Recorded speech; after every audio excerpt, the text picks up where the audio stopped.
33장 한신 노관 열전. 한나라 조정에 방기를 든 한신. 한나라 왕 신은 원래 한나라 양왕의 첩의 손자로서 키가 8자 5이나 되었다. 항량이 초나라의 후손인 회왕을 세웠을 무렵 연나라, 제나라, 조나라, 위나라도 모두 이전의 왕이 다시 왕이 되었다. 그중 한나라만 아들이 없어 한나라의 여러 공자 가운데서 횡량군 성을 세워 한나라 왕으로 삼아 한나라의 옛 땅을 평정하려고 하였다. 그런데 항량이 정도 싸움에서 죽자 성은 회왕에게로 달아났다. 그러자 패공이 군대를 이끌고 와 양성을 공격하고 장량은 한나라의 사도는 토지나 호정 및 세금 등을 맡은 관리입니다. 한나라의 사도로 삼아 한나라의 옛 땅을 되찾게 하였다. 이때 장량은 한신을 만나 한나라 장수로 삼았다. 한신은 자기 병사를 이끌고 패공을 따라 무관으로 들어갔다. 패공이 한왕이 되자 한신은 한왕을 따라 한중으로 들어가 한왕을 설득했다. 한왕은 장수들을 가까운 땅의 왕으로 봉하였는데 왕께서만 홀로 멀리 떨어진 이곳에 있으니 이것은 분명 좌천입니다. 왕의 사조로 모두 산동 사람이므로 발돋움을 하며 돌아가고 싶어하니 칼날을 동쪽으로 향하신다면 천하의 패군을 다툴 수 있을 것입니다. 그러자 한왕은 군사를 돌려 삼진을 평정하고 한신에게 한나라 왕이 되도록 허락하였다. 이보다 앞서 한신을 한나라의 태위는 군대의 우두머리입니다. 한신을 한나라의 태위로 삼아 군대를 이끌고 한나라 땅을 쳐서 차지하도록 하였다. 항적이 여러 왕을 봉하자 그들은 모두 자기 나라로 갔지만 한나라 왕 성은 항적을 따라가지 않아 공을 세우지 못해서 봉국을 받아나가지 못하고 다시 열후가 되었다. 한나라가 한신을 시켜 한나라의 옛 땅을 쳐서 차지하려 한다는 말을 들은 항적은 자신이 오나라에 있을 때 그곳 현령이던 정창을 한나라 왕으로 삼아 한나라의 공격에 맞서 싸우도록 하였다. 한나라 2년에 한신은 한나라의 성 10여 개를 쳐서 평정했다. 한왕이 하남에 이르자 한신은 한나라 왕 정창을 양성해서 쳤다. 정창이 항복하자 한왕은 한신을 한나라 왕으로 봉하였다. 한신은 놀라 한나라 군대를 이끌고 한왕을 따라갔다. 한나라 3년에 한왕이 형량을 나가자 한나라 왕 한신과 주가 등이 함께 대신 형량을 지켰다. 초나라가 형량을 깨뜨리자 한신은 초나라에 항복하였다가 얼마 뒤에 달아나 다시 한나라로 돌아갔다. 이 한나라는 유방의 한나라입니다. 한나라에서는 그를 다시 한나라 왕으로 삼았다. 그는 마침내 한왕을 따라서 항적을 무찌르고 천하를 평정하였다. 한나라 5년 봄에 드디어 불을 쪼개 그를 한나라 왕으로 봉하고 영천에 도읍하게 하였다. 이듬해 봄에 고조는 한신처럼 군사적 재능이 있고 용맹스러운 자가 북쪽으로는 공과 낙에 가깝고 남쪽으로는 완과 섭에 가까우며 동쪽으로는 회양이 있어서 모두 천하에서 사나운 군대만 득실거리는 곳에서 왕노릇을 한다고 생각하여 조서를 내려 한신을 옮겨 태운의 왕으로 삼아 북쪽 오랑캐를 맡게 하고 진양에 도읍을 정하도록 하였다. 그러자 한나라 왕 한신이 글을 올려 말했다. 나라가 변방에 지우쳐 있어 흉노가 자주 쳐들어옵니다. 도읍 진양은 변방의 요새와 너무 멀리 떨어져 있으니 부디 마읍을 도읍으로 정하게 해 주십시오. 고조는 그렇게 하도록 허락하자 한신은 곧 도읍을 마읍으로 옮겼다. 그해 가을에 흉노, 목돌이 한신을 대규모로 포위하자 한신은 흉노에게 여러 차례 사자를 보내 화해를 구했다. 한나라는 군대를 보내 그를 도왔으나 한신이 사사로이 흉노에게 여러 차례 사자를 보내자 그가 딴 마음을 품지 않았나 의심하여 사람을 보내 한신을 꾸짖었다.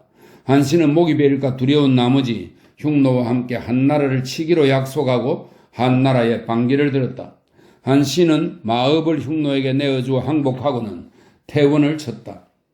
한나라 7년 겨울에 고조가 나가 한신의 군대를 동제에서 깨뜨리고 그 장수 왕희의 목을 베니 한신의 흉노로 달아났다. 한신의 장구로 있던 백도 사람 망구신과 왕황 등이 조나라의 먼 후예인 조리를 세워 왕으로 삼고 다시 한신의 패잔병을 모아 한신과 묵돌과 모의하여 한나라를 치기로 하였다. 흉노는 자현왕과 우현왕에게 기병 만여 명을 이끌고 왕황 등과 더불어 광무에 주둔하도록 한 뒤 남쪽 진양으로 내려와 한나라 군사와 싸우게 하였다. 한나라 군사는 그들을 크게 무찌르고 이석까지 뒤쫓아 다시 그들을 쳤다.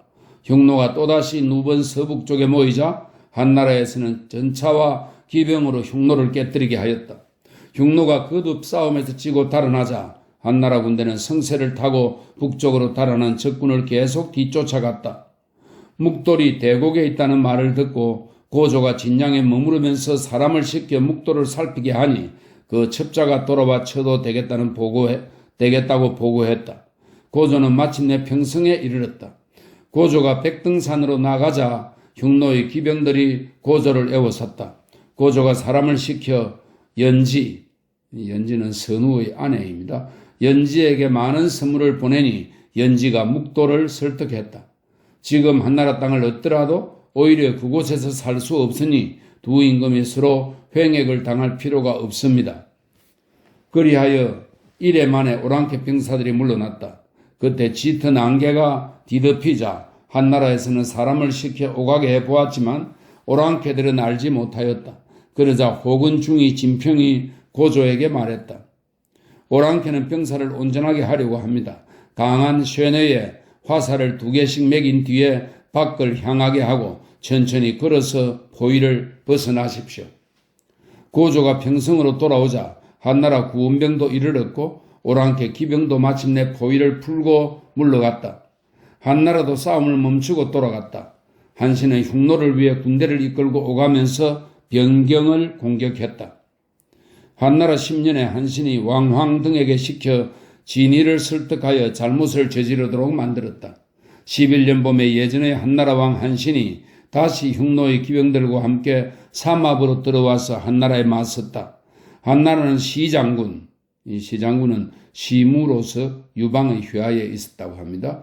시장군에게 명하여 그를 공격하게 했는데 시장군이 한신에게 다음과 같은 글을 보냈다. 폐하께서는 너그러운 분으로 한나라를 배반한 제후도 다시 돌아오면 목을 베지 않고 지위와 칭호를 되돌려 주었습니다. 이런 사실은 왕께서도 잘 알고 계실 것입니다. 지금 왕께서는 싸움에 저 흉노에서 달아났을 뿐 큰 죄를 지은 것은 아니니 빨리 스스로 돌아오십시오. 한나라 왕 한신이 답장을 보내왔다. 폐하께서 저를 평민들 중에서 뽑아 왕노릇하여 고라고 일컫게 해주셨으니 이는 행운이었습니다. 그런데 저는 형량싸움에서 죽지 못하고 항적에게 사로잡혔으니 이는 저의 첫 번째 죄입니다. 흉노가 마읍으로 쳐들어왔을 때 저는 굳게 지키지 못하고 성을 내주고 항복하였으니 이것이 두 번째 죄입니다. 지금은 도리어 오랑캐를 위하여 군대를 이끌고 한나라 장군과 대항하며 한순간에 목숨을 다투게 되었으니 이것이 세 번째 죄입니다. 옛날 대부 문종과 범녀는 죄를 하나도 짓지 않았는데 죽었습니다. 그런데 지금 저는 폐하께 죄를 3가지나 지었으니 세상에 살아남기를 바란다면 오자스가 오나라에서 쓰러져 죽은 것과 다를 바 없습니다. 지금 저는 골짜기로 달아나 수무다니며 아침 저녁으로 오랑캐들에게 국을 하고 있습니다. 그러니 제가 한나라로 돌아가기를 바라는 것은 안전뱅이가 일어서기를 잊지 못하고 장님이 보기를 잊지 못하는 것과 같아서 형세를 보면 돌아갈 수 없을 듯 합니다. 결국 싸움을 벌여 시장군과 삼합을 깨뜨리고 한나라 왕 한신의 목을 베었다. 일찍이 한신이 흉노로 들어갈 때 태자와 함께 갔다.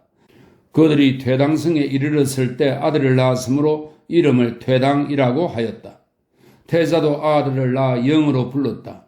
효문제 14년에 퇴당과 영이 그 부하들을 이끌고 한나라에 투항하자 한나라는 퇴당을 봉하여 공고후로 삼고 영을 양성으로 삼았다.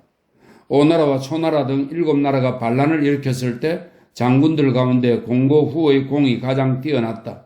공고후는 그 지위를 아들에게 전하여 손자에까지 이르렀지만 손자에게 아들이 없어 후 지위를 잃게 되었다. 영의 손자는 불경제로 후 지위를 잃었다. 퇴당의 첩의 손자 한은은 황제에게 남다른 사랑을 받아 이름과 부기가 그 시대에 알려졌다.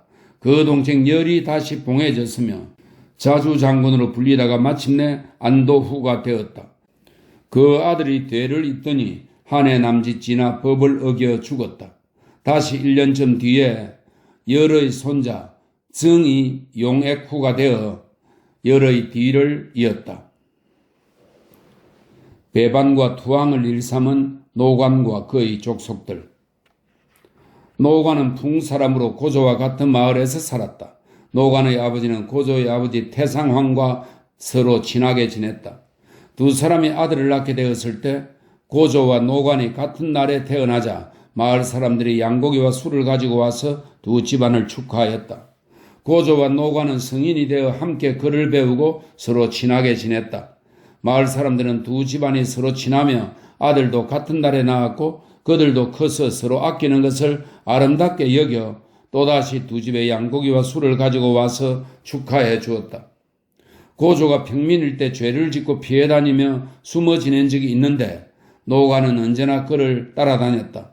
고조가 처음 폐 땅에서 들고 일어나자 노관은 그의 빈객으로 한중까지 따라 들어가 장군이 되어 늘 곁에서 모셨다. 동쪽으로 가 상적을 칠 때에는 태위가 되어 고조를 모셨으며 침실까지도 드나들 정도였다. 고조가 옷이나 먹을 것을 상으로 내릴 때에도 신하들은 감히 노관과 똑같은 총애를 바라지 않았다. 소하와 조참 등이 남다른 대우를 받기는 했지만 신임하고 총애하는 정도는 노관을 따를 수 없었다. 노관은 자귀에 봉해져 장안후가 되었는데 장안은 옛날의 함량이다. 한나라 5년 겨울에 고조가 황적을 무찌르고 나서 노관을 별장군으로 삼아 유고와 함께 임강왕 공의를 쳐서 무찔렀다. 그해 7월에 돌아와서 고조를 따라 연나라 왕 장도를 공격하여 장도를 항복시켰다. 고조가 천하를 평정하였을 때 제후들 가운데 유씨가 아니고도 왕이 된 사람이 7명이 있었다. 고조는 노관도 왕으로 삼고 싶었지만 신하들이 불만을 가질까 봐 그만두었다. 그런데 연나라 왕 장도를 사로잡게 되자 장군과 재상과 여루들에게 조서를 내려 신하들 가운데 공이 있는 사람을 연나라 왕으로 삼겠다고 했다. 신하들은 고조가 노관을 왕으로 삼고 싶어하는 마음을 알았으므로 다 이렇게 말했다.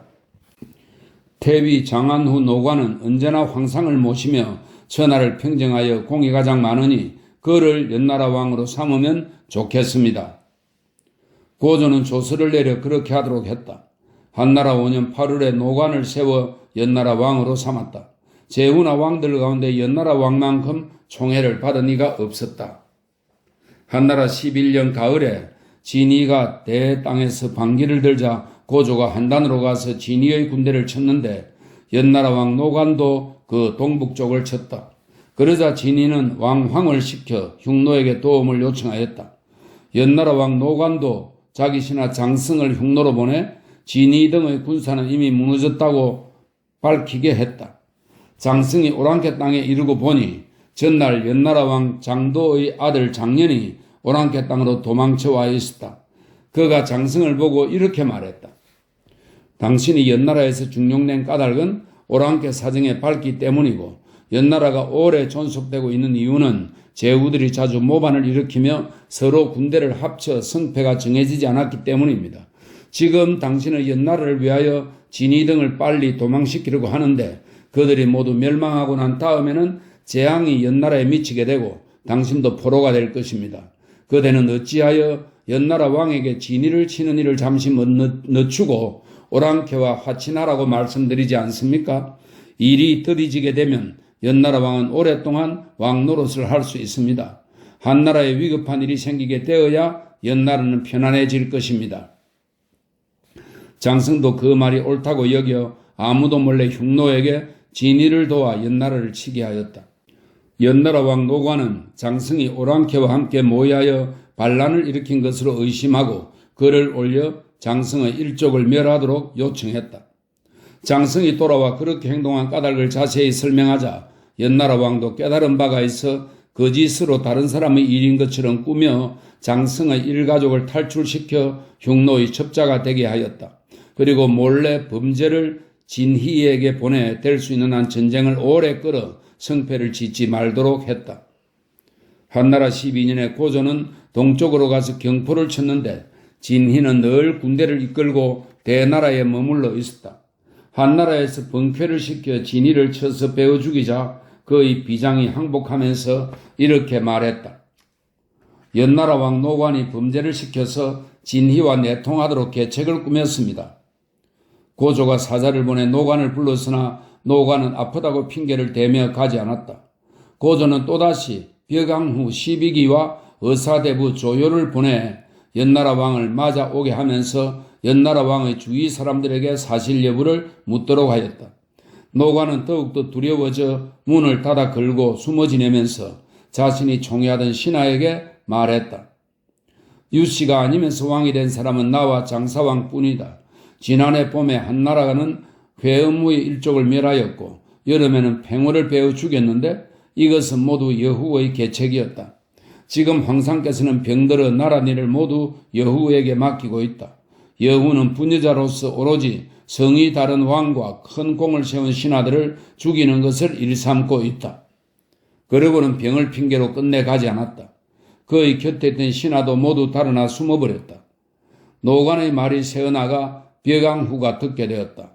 벽왕후가 이를 고조에게 보고하자 고조는 더욱더 화를 냈다. 때마침 흉노에서 투항한 자가 있었는데 이렇게 말했다. 장승이 도망쳐 흉노에 와 있는데 연나라의 사신입니다. 이 말을 듣고 고조가 말했다. 노관이 정말 배반했군. 고조는 번쾌를 시켜 연나라를 쳤다. 연나라 왕 노관은 자기 궁인과 가솔, 기병 수천 명을 이끌고 장성 아래에 머물면서 상황을 살폈다. 다행히 고조의 병이 나으면 직접 들어가 사과할 생각이었다. 그런데 4월에 고조가 세상을 떠났다. 노관은 자기 무리를 이끌고 달아나 흉노 땅으로 들어갔다. 흉노는 그를 동호의 노왕으로 삼았으나 노관은 다른 오랑캐들로부터 침략과 약탈을 당하게 되자 늘 다시 한나라로 돌아가고 싶어 했다. 하지만 이렇게 1년쯤 살다가 오랑캐 땅에서 죽고 말았다. 고후 때에 노관의 아내와 자식이 흉노에서 달아나 한나라로 투항해 왔으나 고후가 병중이라 만날 수 없었다. 연나라 왕의 저택에 머물면서 언제든 술자리를 마련하여 고후를 만나려고 하였다. 마침내 고후가 죽자 만나지 못하고 노관의 아내도 병이 들어 죽었다. 효경제 6년에 노관의 손자 동호왕 타지가 투항하자 한나라는 그를 봉하여 아곡후로 삼았다. 빈객이 지나치게 많은 것은 별난의 조짐이다. 진희는 왕구 사람으로 그가 처음에 왜 고조를 따라다니게 되었는지는 알 수 없다. 고조 7년 겨울에 한나라 왕 한신이 방기를 들고 흉노로 들어갔을 때 고조는 평성까지 갔다가 되돌아와서 진희를 봉하여 열으로 삼고 그를 조나라 상국으로서 장수로 삼아 조나라와 대나라의 변방 군사를 지휘하게 했다. 그래서 변방의 군사는 모두 진희에게 속했다. 진희가 한 번은 고조를 만나고 돌아오는 길에 조나라에 들른 적이 있었다. 조나라 재상 주창은 진희를 따르는 빈객들의 수레가 처녀성이나 되어 한단의 관사가 꽉 차는 것을 보았다.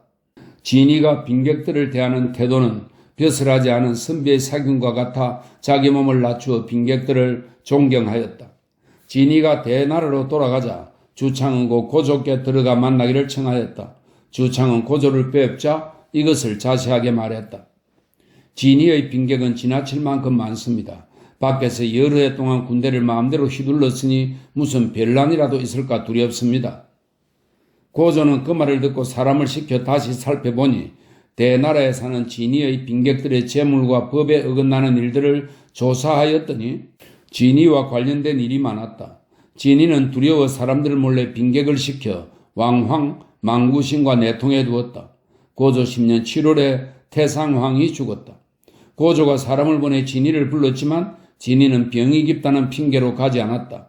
마침내 9월에 진희는 왕황 등과 함께 모반하여 스스로 대왕이라고 일컬으며 조나라와 대나라 땅을 위협하여 빼앗았다. 고조는 이 소식을 듣고 조나라와 대나라의 관리나 백성 가운데 진희에게 쏟거나 협박을 받아 넘어간 자를 다 용서하고 몸소 한단까지 가서 그 형세를 살펴보고는 기뻐하며 말했다. 진희는 남쪽으로 장수에 의존하지 않고 북쪽으로 한단을 지키지도 않으니 어떤 일도 저지를 수 없음을 알겠다. 이때 조나라 재상이 상산의 군수와 군의를 죽이려고 하며 고조에게 아뢰었다. 진의의 모반으로 상산의 성 25개 가운데 20개를 잃었습니다. 고조가 물었다. 군수와 군의가 모반하였소? 조나라 재상이 답했다. 모반하지 않았습니다. 고조가 말했다. 그것은 힘이 부족했기 때문이다. 그리고 그들을 용서하고 다시 상산의 군수와 군의로 삼았다. 고조는 주창에게 물었다. 조나라 장사들 가운데 장수로 삼을 만한 이가 있소? 조나라 재상이 대답했다. 4사람이 있습니다. 그 4사람이 고조를 뵙자 고조는 그들을 업신여기에 꾸짖었다. 너희 같은 자들이 어찌 장수가 될 수 있겠느냐? 4사람은 모두 부끄러워하며 땅에 엎드렸다. 고조가 그들을 각각 천호에 봉하고 장군으로 삼으려고 하니 곁에 있던 신하가 간언했다. 황상을 따라 총나라와 한나라에까지 들어가서 초나라를 쳤던 사람들에게도 아직 두루 상을 주지 못하였는데 지금 이들에게 무슨 공이 있다고 천호에 봉하십니까? 고조가 말했다. 그대가 알 바가 아니오. 진의가 모반하여 한담 북쪽 땅은 다 그의 차지가 되었소. 짐이 천하에 경문을 띄워 군사를 불렀지만 달려온 자가 없었고 지금은 한단의 군사만 있을 뿐이요. 그런데 내 어찌 사천호를 아까워하겠소? 내 사람을 봉하는 것은 조나라의 자제들을 위로하려는 뜻이요. 그러자 모두 말했다. 좋습니다. 이에 고조가 물었다. 진의의 장수는 누구요? 왕황과 망구신인데 모두 장사치들입니다. 고조가 말했다. 나도 그들을 알지. 그러고는 왕황과 망구신의 목에 각각 천금의 상을 걸었다. 11년 겨울에 한나라 군대는 공격하기 시작하여 고격 밑에서 진의의 장수 후첸과 왕황 등을 빼고 진의의 장수 장춘을 요승에서 깨뜨렸으니 이때 머리를 벤 것이 10,000명을 넘었다. 태위 주발이 쳐들어가 태원과 대나라 땅을 평정하였다. 12월에 고조가 직접 동원을 쳤지만 동원의 병사들은 항복하지 않고 고조에게 욕을 하였다. 나중에 동원이 항복하자 고조에게 욕한 병사들은 목을 베고 욕하지 않은 병사들은 이마에 먹물을 넣는 형벌에 처하였다. 그리고 동원을 진정으로 바꾸어 불렀다. 왕황과 망구신의 부하들이 한나라의 상금을 받기 위해 그들을 사로잡아 왔다. 이리하여 진의의 군대는 마침내 싸움에서 지고 말았다. 고조는 낙양에서 돌아와 말했다. 대나라는 상산 북쪽에 있어서 조나라가 상산 남쪽에 있으면서 그곳을 다스리기는 너무 멀다. 그러고는 아들 항을 세워 대나라 왕으로 삼고 중도에 도읍을 정하게 하였다. 이로써 때와 안문 땅이 모두 대나라에 속하게 되었다.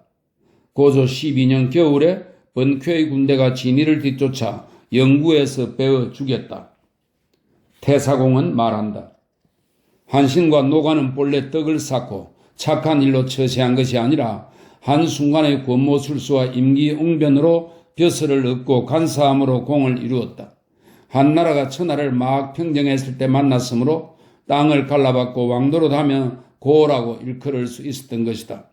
나라 안으로는 지나치게 강해지고 커졌다는 의심을 받았고 나라 밖으로는 만백은 오랑캐를 말합니다. 나라 밖으로는 만맥을 원조자로 믿고 기댔으므로 시간이 흐를수록 조정과 멀어지고 자신들까지 위태로움을 느끼게 되었다. 일이 막다른 골목에 이르고 지혜가 다하자 흉노로 달아났으니 이 어찌 애처롭지 않으랴. 진희는 양나라 사람으로 젊을 때는 위나라 공자 무기를 자주 칭찬하고 흠모했으므로 군대를 이끌고 변방을 지킬 때도 빈객들을 불러 모으고 선비들에게 몸을 굽혀 겸손하게 행동했는데 그의 명성이 실제보다 과장되었다. 주창이 그를 의심하여 신문까지 하게 되었고 잘못이 자뭇 많이 드러났다. 진희는 그 재앙이 자신에게 미칠까봐 두려웠는데 간사한 자가 진언하자 마침내 무도한 짓에 빠져들었다. 아 슬프도다. 대체로 계책의 서리금과 무의금이 사람에게 성공과 실패로 끼치는 영향은 또한 깊구나.